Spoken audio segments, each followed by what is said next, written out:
you, Mr. Gandhi, and good morning to you all as well. So, as Ben said, in a change to the original programme, we decided that what might be useful would be to give an overview of where we are in terms of the truck market to date, and how we see things progressing into the future as well. It should set up the discussion for the rest of the day, and into tomorrow as well. So, just looking at the agenda, we'll first of all look at the recent trends in vehicle sales in India. It's been a relatively up and down period over the last 5 years, so it's worth examining. We'll look at vehicle sales by segment and company, and then we'll discuss what's happened so far in 2017. And then, like I said, we'll provide you with an outlook for the coming years and draw some conclusions at the end. But before we get into all that, there's one thing that we should probably address before we move on, and that's the reason why we're all here. That's the emission standards in India. Now, this is a relatively complicated slide, but I think it's worth having for reference for later as much as anything else. But the standards, as I'm sure you're all aware of, are changing very quickly, as Mr. Gandhi just spoke about.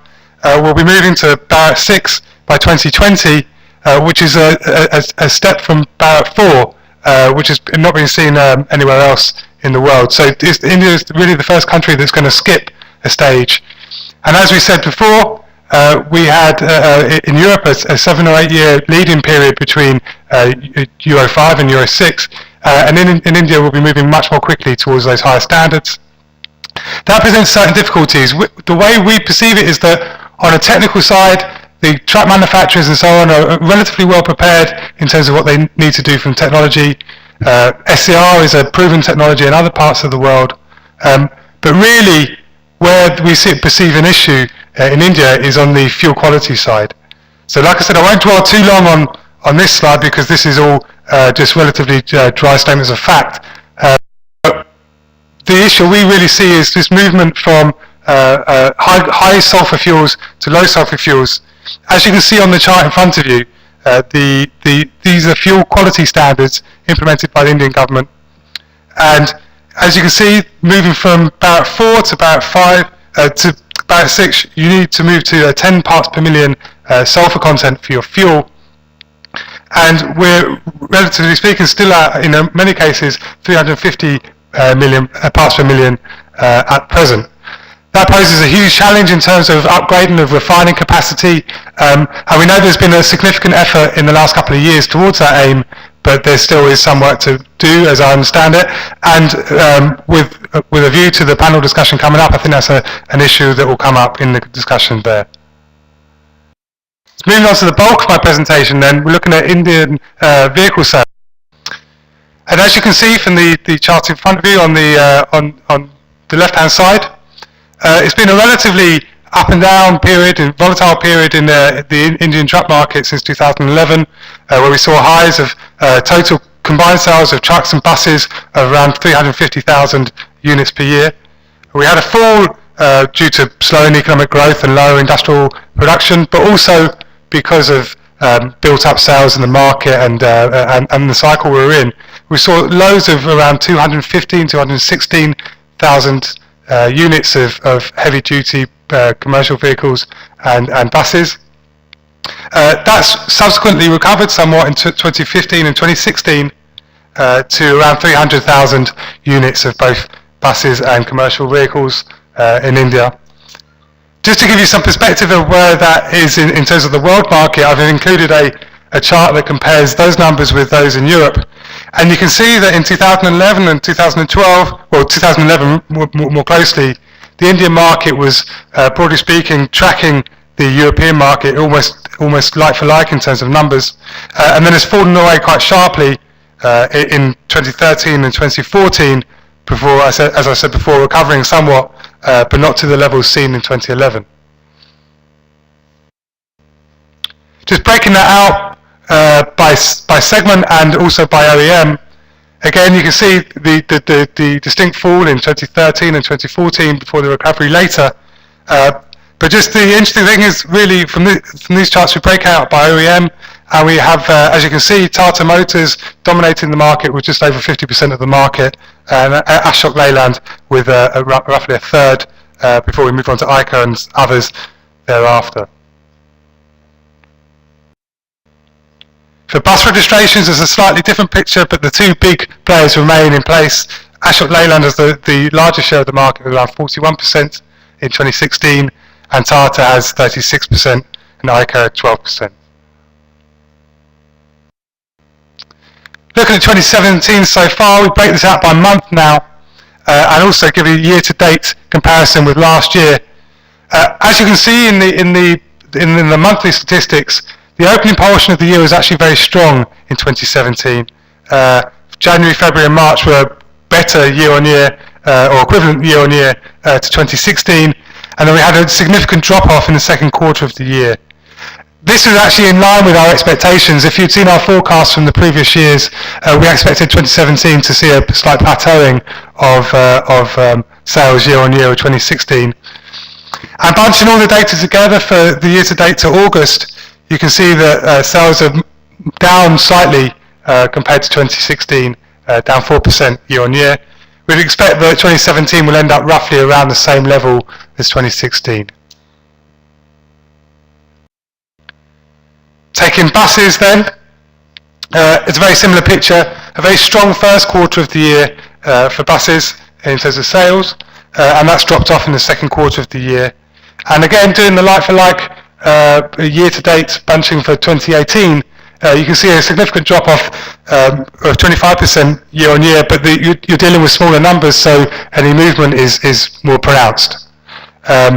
Again, we expect some recovery in the latter part of the year, in the final quarter of the year, and as we understand it, anecdotally at least, sales have improved somewhat in the fourth quarter.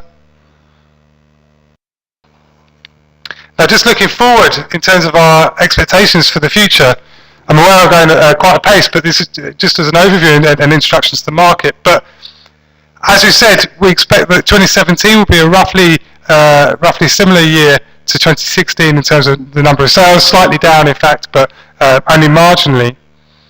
As I said, the slowdown in economic growth really hit the truck market in 2013 and 2014, and we've seen some recovery since then, as well as some restocking following the poor years of sales previously.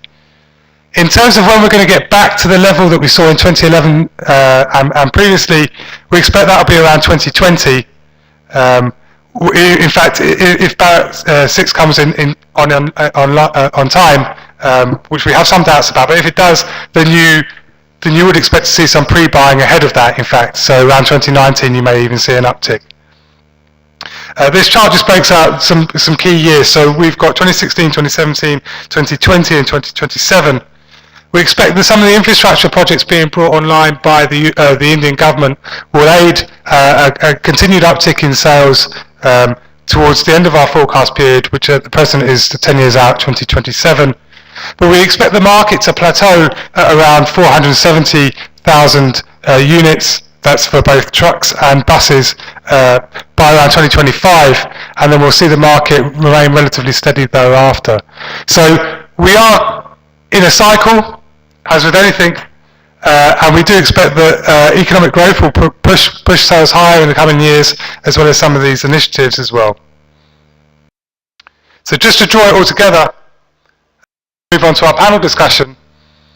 As I said, we've seen vehicle sales recovering from their lows of 2013, 2014 in the last few years, but sales have stalled so far in 2017. This is secular, and we had expected this to happen as well, so this is not beyond expectations. But we do expect that the sales will return to 2011 volumes by 2020, helped by infrastructure programs such as the National Highway Development Plan and the Port Connectivity Project. Also, like I said, that we should see some pre-buying ahead of Barrett 6 should it come online in 2020 as planned, as fleet owners decide that they want to skirt having to use AdBlue and so on. And just a final point on the implementation of emission standards, but we'll get into it in more detail during the panel. But our view is that the ability of the authorities to really implement those standards, especially Barrett 6 by 2020, is contingent on availability of the right qualities of fuel. and at present we don't really see that that's necessarily guaranteed. We know that steps are being taken to get us there, but we have doubts about whether implementation can take place under that timescale. And as we've seen elsewhere in the world, enforcement is always an issue should the standards come online in any case. So with that in mind, if you have any questions, please feel free to raise your hands now. If not, grab me at the break, and I'll be happy to discuss anything you have to ask. And if not, then we'll move forward to our panel. So I'd like to welcome our panelists to the stage. We'll be discussing the industry perspectives on challenges and opportunities for Barrett 6. Mr. Gandhi touched on some of those earlier, but I'd like to welcome our panel, which is Mr. Gandhi, if you'd like to return to the stage. Dr. Rao, who's the Chief Technology Officer of Gulf International, and Mr. Jacob David Raj, who's the Manager of Engine Applications at Mahindra and Avastar Automotives. So we've had our introduction for Mr. Gandhi, so I'll move straight on to Dr. Rao. Dr. Rao joined Gulf Oil Group in 2004